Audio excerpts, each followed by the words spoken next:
The Indiana Hoosiers take on the Oregon Ducks in their first game of the Big Ten basketball tournament, and if they win, they might just be it.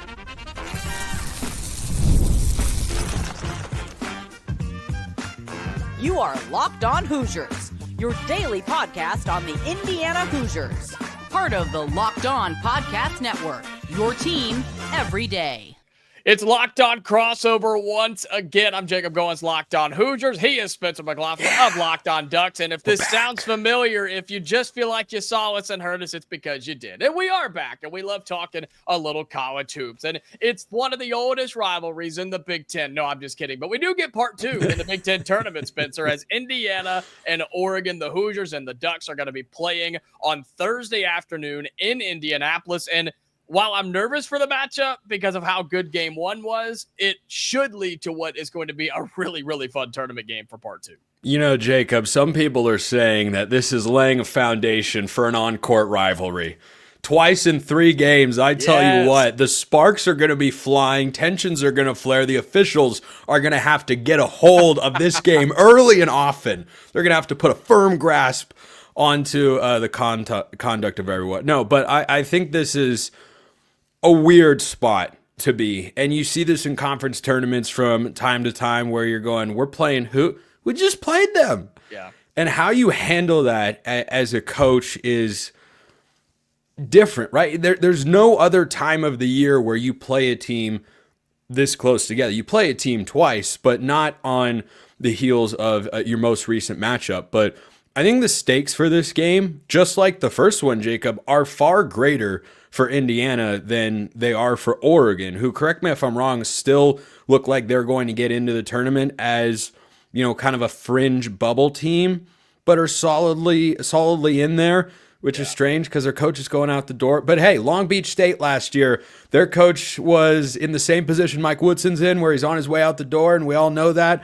And then they won the Big West, surprisingly, and got to the NCAA tournament, and I think almost won a first-round game as like a 15 seed or something. So I think the Hoosiers have more to gain in this particular matchup than the Ducks. I do still expect Oregon to be very motivated. Number one, you want to have as big a winning streak as you can coming into the tournament. It's currently a 7-game heater. But number two, if Oregon's able to win this game in the next round, they'd go on and play Michigan State. And if Oregon wins that game, you're bumping up to a 4. Heck, you might even bump up to a 3 seed after currently being a projected 5 coming into this one. So I think, once again, Indiana has more to gain, but that doesn't mean there's nothing that benefits Oregon if they win.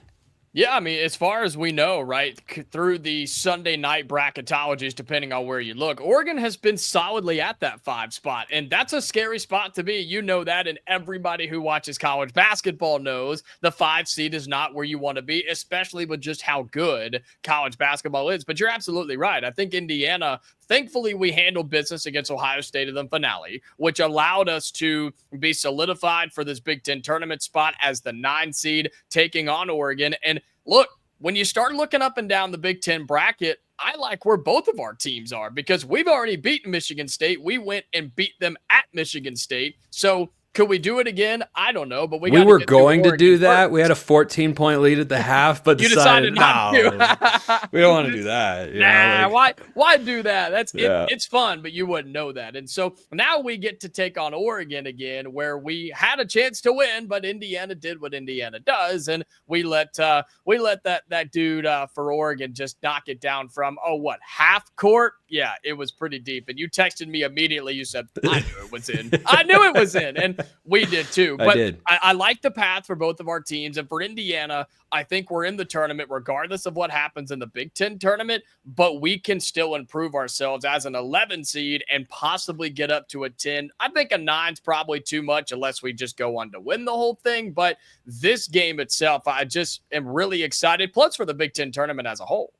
Yeah, and that guy's name is Jackson Shellstad for the Indiana crowd. I just don't want to say his name in case he decides to come back around. I do. You know, if it gives Hoosiers fans any comfort, in their most recent game against Washington on Sunday, Shellstad couldn't hit the broadside of a barn. He walked up to the line and missed 2 free throws late in the game, and Oregon was still able to put it away. No one could hit a free throw. He's like an 85. He's like an 85% foul shooter, and he went up there, bricked the first, and then just guided the second one and it barely hit the rim. And I was just going, man, get it all out now, frankly. I'm glad Oregon found a way to win that game. But, that matchup against Washington really did showcase Oregon's depth. Nate Bittle had a career high 36 points. Him being brilliant was a big part of what Oregon had going for it. Was really the only consistent thing that they had going for it. I thought the defense was good in stretches there. But this game is just so fascinating to me, Jacob, because if Oregon wins this one but loses to Michigan State, that to me is a bit of a different vibe entering the NCAA tournament than if you just lose this one. Now, you're losing to a tournament team either way, and then you're going on to face another one. But as I mentioned, if Oregon picks up 2 wins here, maybe they need some help, but I don't know how a neutral site win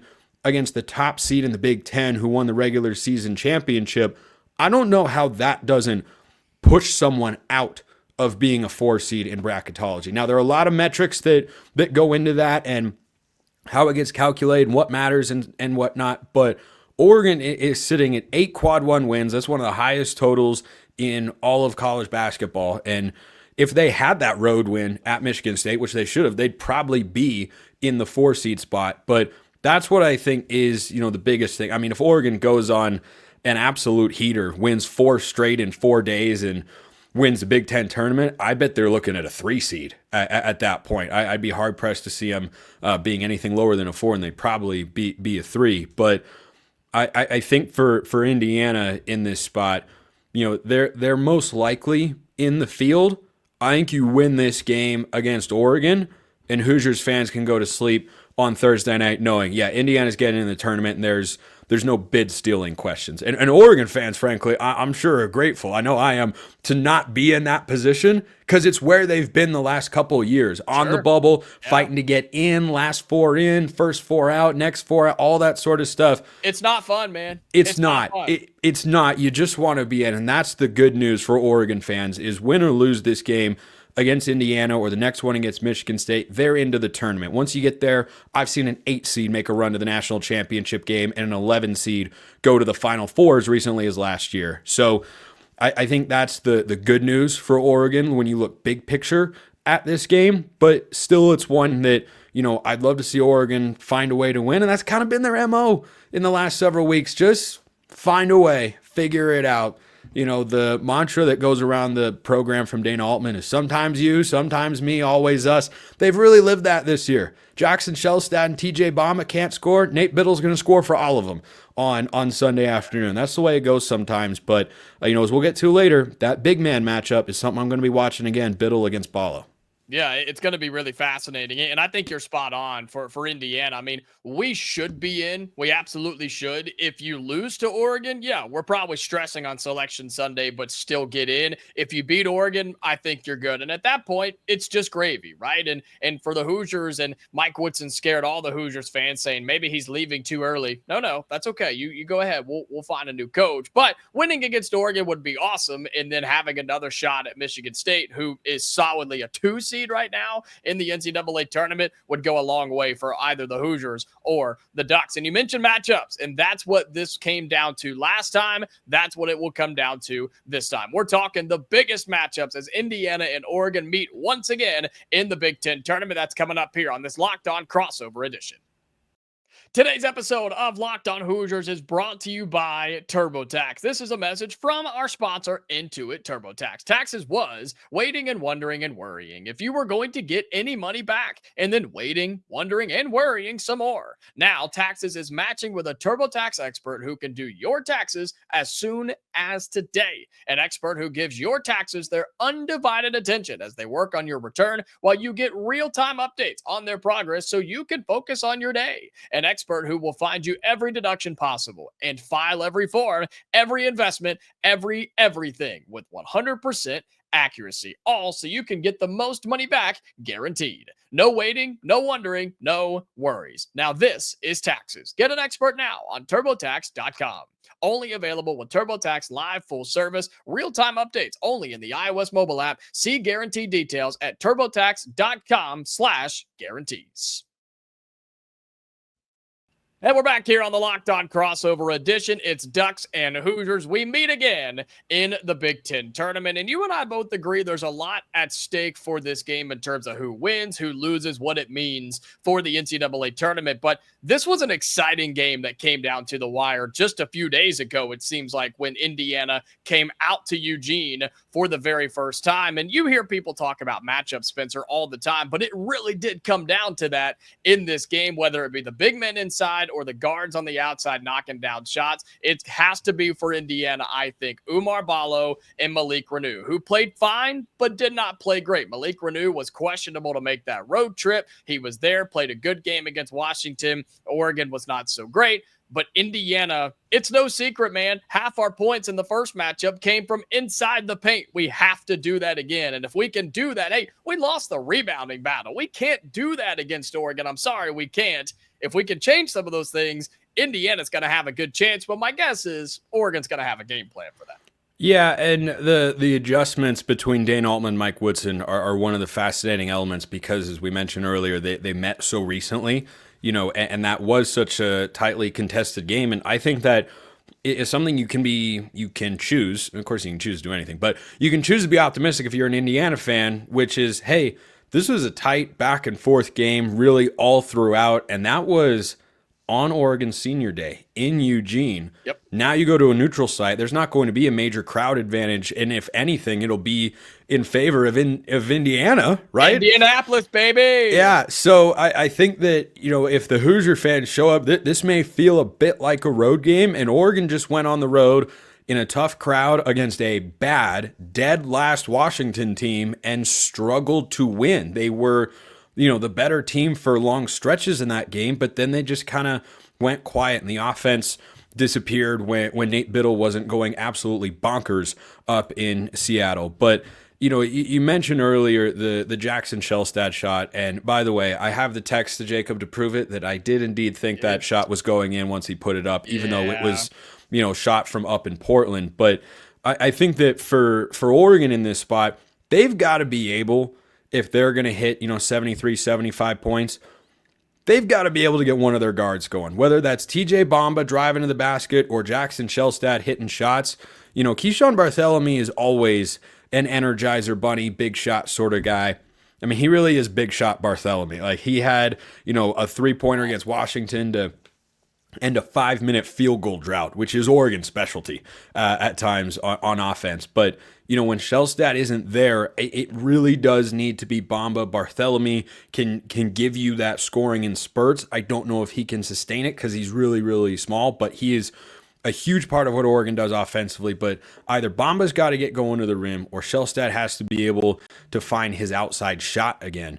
In the first matchup, he was just 2 of 7 from 3, but that's better than what he did on Sunday when he didn't knock down a triple. So, if Oregon's able to have that presence on the outside consistently, not, oh, wow, Bamba had 8 points in 5 minutes and then 2 points the rest of the game. No, that's not what Oregon needs here. You and I talked ahead of the first matchup about the scoring inside and how important that was, and it's a big part of what Indiana did, but it was a pretty solid part of what Oregon did too. They went just 6 of 25 from beyond the arc, the Ducks did in the first matchup, and found a way to put up 73 points and win the game. They did that by getting to the free throw line, but that's because they attacked. They got inside. They forced the issue, put the onus on officials, and Mike Woodson had his own thoughts about the officiating in that game, which definitely... All we can hope is the same crew as in Indy. All we can hope.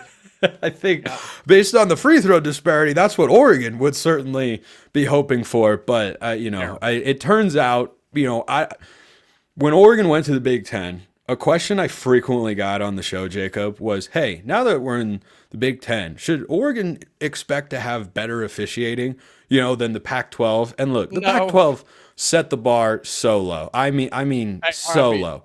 R.I.P. I know. R.I.P. Forever and always. Sweet Prince. But they set the bar low. But I think what we found out this year wasn't just a Pac-12 thing. It's everywhere. It's just a national problem. Yeah.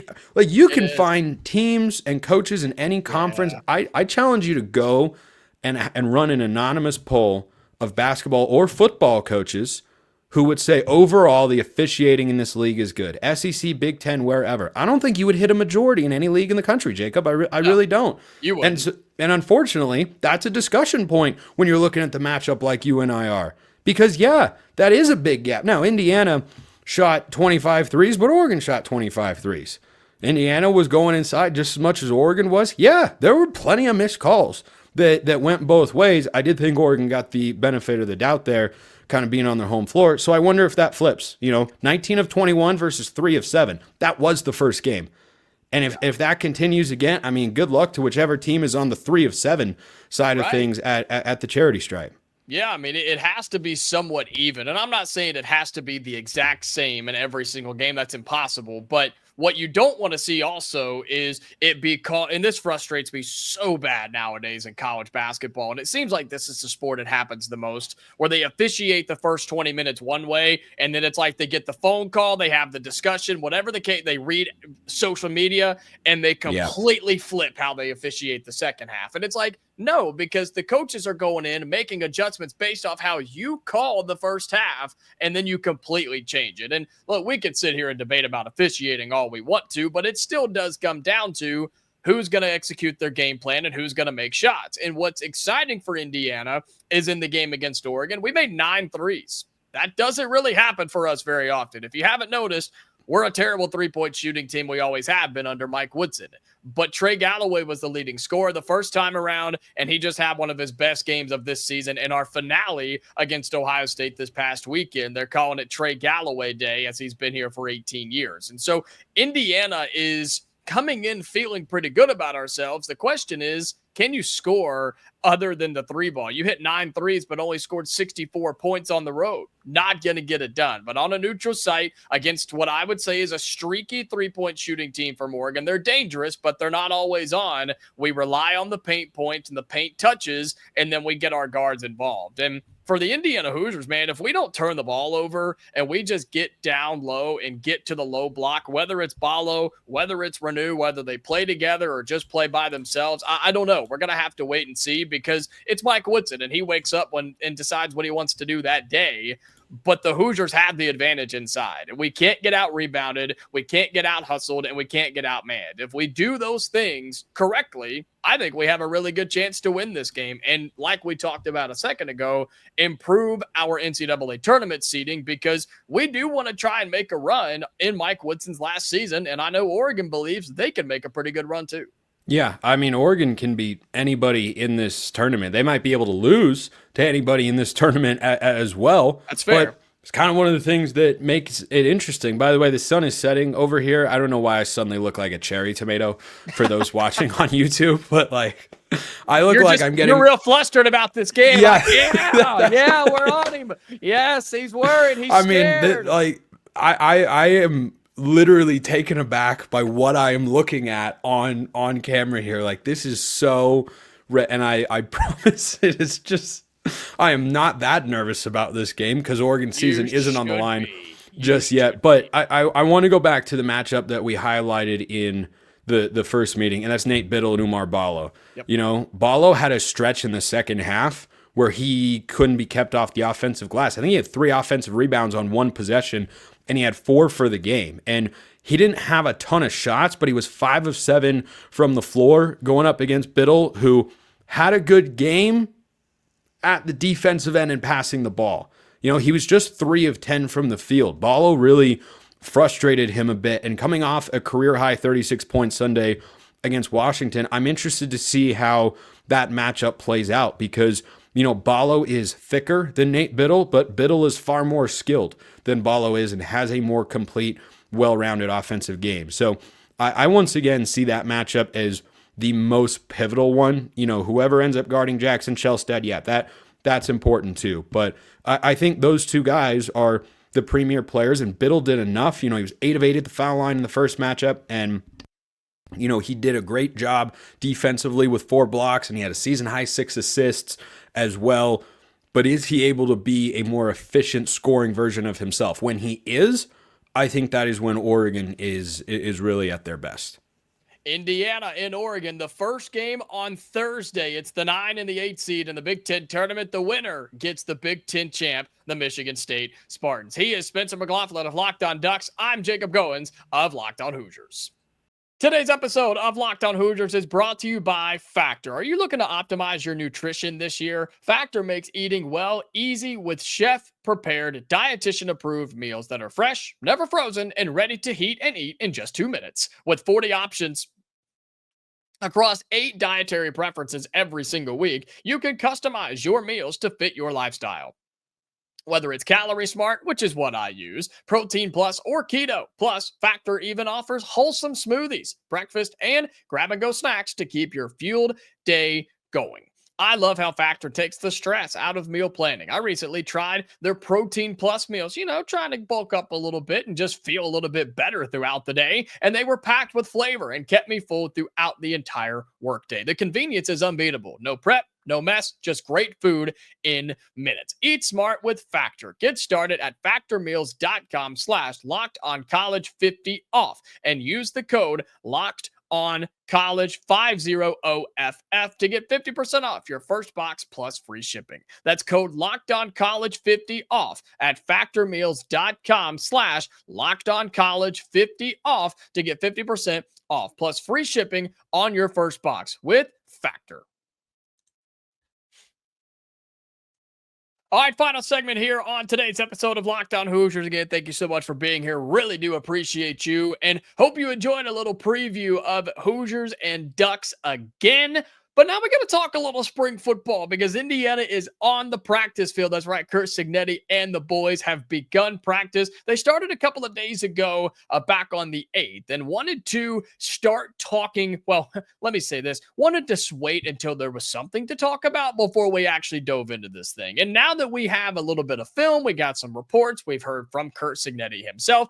I wanted to just talk about what we've seen and what we should expect. And we'll have a full episode on this coming up soon, but just want to hit on the first couple of notes and things that we have seen, heard, and been made aware of from the first couple of practices. And the one that everybody wants to hear about, the guy that everybody's going to be watching, I think there's several, but the one I think will be at the top is Fernando Mendoza, Indiana's new starting quarterback for 2025 heading into the season, right? He transfers in from Cal. We talked about what he means and what he's going to be for this program, and the fact that you lose Kurtis Rourke and you replace him with somebody that seems to be very similar in their play style and their decision-making.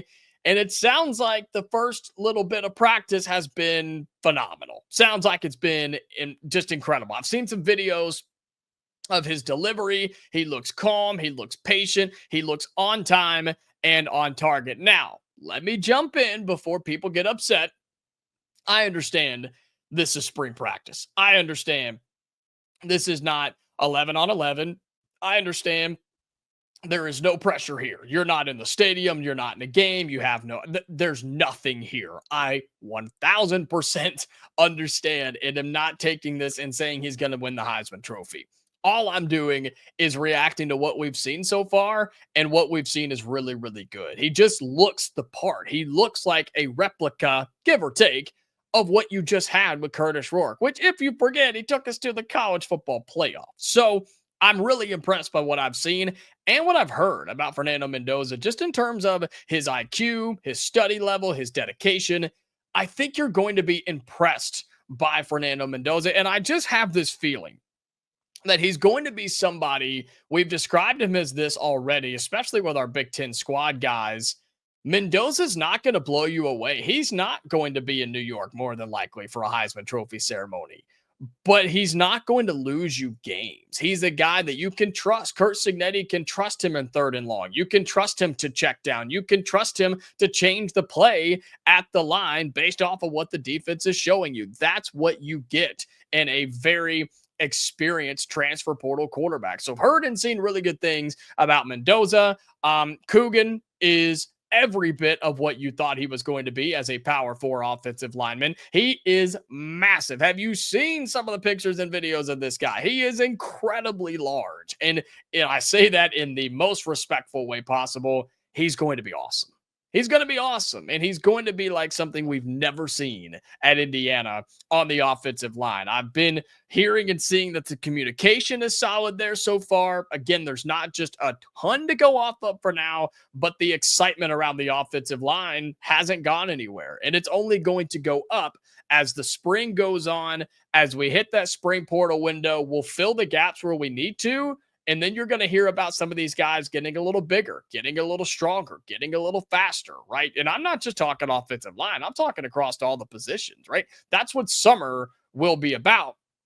And then you get to fall practice where everything ramps up. All the hype, all the noise, all the expectations. That's when everything just gets blown out of the water. But that's what makes what we do so much fun, you as a fan and me as a fan as well. And so I think the offensive line is going to be improved. It has to be. You must be better up front if you want to compete in the Big Ten. It's fairly simple. Your 2 games that you lost up front. It's not that hard to figure out. Now, it's hard to replace that. It's hard to get to where you need to be because you're competing in the Big Ten that is just incredibly talented. But early on in spring, I think we looked the part. And then defensively, right? There's a lot of excitement between 2 All-Americans coming back, tons of transfers, especially in the linebacker room. And that's where I want to start is you feel like you have an edge and a step up on everybody because you bring back Aiden Fisher. And we don't have to look at him and think, man, I hope he got better from last year. Man, I hope D'Angelo Pons is, and I hope he's okay. I hope he's better than he was a year ago. No, you don't have to worry about that in the secondary either with Pons or with Fisher in the linebacker room. You've got a safety net back there of 2 leaders, 2 communicators, and guys that you know are going to do their job. Now it's guys like Marion Knighton. What can they do, right, in spring practice? Can we see some of these transfers make a name for themselves and maybe get in the 2 deep? Heck, maybe even solidify a starting spot. And I think if we know anything from head coach Curt Cignetti, he's not going to give us a ton of information in terms of who's starting, who's in that 2 deep, or who has no chance to play. If they transfer out in the spring, that'll give you an idea. But other than that, I think it's going to be a waiting game. I'm just excited to see us on the field, man. I know the fans are pumped up. I know this is a time of year where we're always focused on the hardwood, but now it can be focused on the football field too, because there is a lot of buzz. There is a lot of excitement. And I think there are a lot of expectations in terms of the fan base for IU and around college football. The whole narrative has been, oh, Indiana's not sneaking up on anybody anymore. We're going to be ready for the Hoosiers. Okay, you're acting like Indiana's going to be terrible. You're acting like this team with one of the best transfer portal classes of the offseason, plus you bring back 2 All-Americans on defense, plus you bring back your 2 best receivers on offense. We act like we're just going to be a terrible squad, and that's just not the case.